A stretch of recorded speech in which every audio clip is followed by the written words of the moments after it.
তারেক রহমানের সাথে যে নির্যাতন করা হয়েছে এটি ইতিহাসে কোনো মানুষ তা ভুলতে পারে না। সেটি এবারে দেখিয়ে দিল বিএনপি সরকার। প্রায় 18 বছর আগে সেই পুরনো সব হিসাব নিকাশ শুরু করে দিলেন প্রধানমন্ত্রী তারেক রহমান সাহেব। একদিকে জামাত শিবিরের খুশির বন্যা বয়ে যাচ্ছে, আরেকদিকে বিএনপি সরকার তারেক রহমান এক অদ্ভুত ঘটনা ঘটিয়ে দিলেন। এমনকি অন্তর্বর্তীকালীন সরকারের সাবেক উপদেষ্টারাও বিএনপি সরকারকে অনেক অনেক ধন্যবাদ জানাচ্ছেন ইতিমধ্যে। জামাতও খুশি, সবাই খুশি, বিএনপি সরকার বাংলাদেশে এই বিরল ঘটনা ঘটিয়ে দিয়ে এখন এই বাংলাদেশের রাজনীতিতে তোলপাড় শুরু হয়েছে। দর্শক, সরকারের অন্যতম কুশীল ভারতের দালাল, রয়ের এজেন্ট, ডিজিএফআই এর অন্যতম কাণ্ডারি জেনারেল মাসুদকে গ্রেপ্তার করেছেন বিএনপি সরকার। তবে এটি বাংলাদেশের রাজনীতিতে এক মাইলফলক দৃষ্টি স্থাপন করেছেন ইতিহাসে বিরল ঘটনার পর। আর এই ঘটনার পর উদ্ঘাটিত হবে আরো অনেক দিক। দর্শক, এটা অত্যন্ত তাৎপর্যের বিষয়। অন্যদিকে জামাতের শিশির মনি এত খুশি কেন? 2008 সালে নির্বাচনের ষড়যন্ত্র করে জামাত ইসলামকে দুটি সিট দেওয়া হয়েছিল, আর এই দুটি সিট দেওয়া হবে এটি প্ল্যান ছিল, সবগুলো প্ল্যান ছিল ভারতের। এর মেন অন্যতম হোতা ছিলেন এই জেনারেল মাসুদ।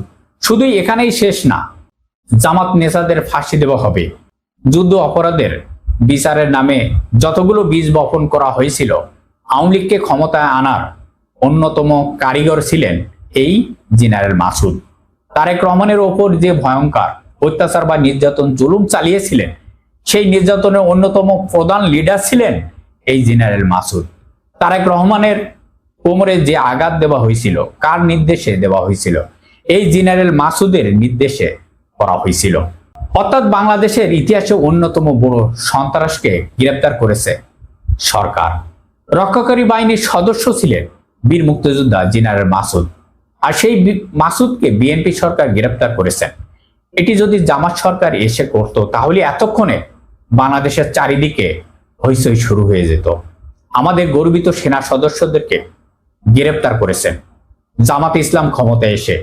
তবে জামাত ইসলাম সাহস পেত না, অথচ বাংলাদেশের ইতিহাসের যত আকাম কুকাম করা হয়েছে সবকিছু সেনাবাহিনীর মাধ্যমে করা হয়েছে। দর্শক, 75-এর ঘটনা, সেনাবাহিনীর এখান থেকে জাতীয় পার্টির নাম সামনে আসছে অনেকে। আসলে জাতীয় পার্টি এটা কিছু না, মূল হোতা হচ্ছে এই জেনারেল মাসুদ। তিনি 111-এর ভিলেন ছিলেন। তিনি আওয়ামী লীগের শেখ হাসিনার সাপোর্টে ছিলেন। হাসিনা যা বলতেন সেই অনুযায়ী, সেই সিস্টেমে কাজ করতেন। তারেক রহমানের ওপর 18 বছর আগে যারা নির্মমভাবে নির্যাতন চালিয়েছিলেন, তাদের প্রত্যেককে বিএনপি সরকার তাদের হাতে হাত করা পড়াবেই, কেউ রক্ষা পাবে না। আর এর মাধ্যম দিয়ে আওয়ামী লীগের রাজনীতি ফেরার সম্ভাবনা একেবারেই থাকছে না। দর্শক, সব হিসাব নিকাশ তারেক রহমানের সেই মায়ের পাস এখন শুরু করে দিয়েছেন। এতে আওয়ামী লীগের অনেক রাঘব বল হিসাবে কাজ করত, এখন তারা ফেসে যাবে। দর্শক, একটি বিষয় স্পষ্ট যে বিএনপি আমাদের একে অপরের শত্রু নয়, বিএনপি একে অপরের আমাদের বন্ধু। সেটি তারেক রহমান গ্রেপ্তার করে দেখিয়ে দিলেন।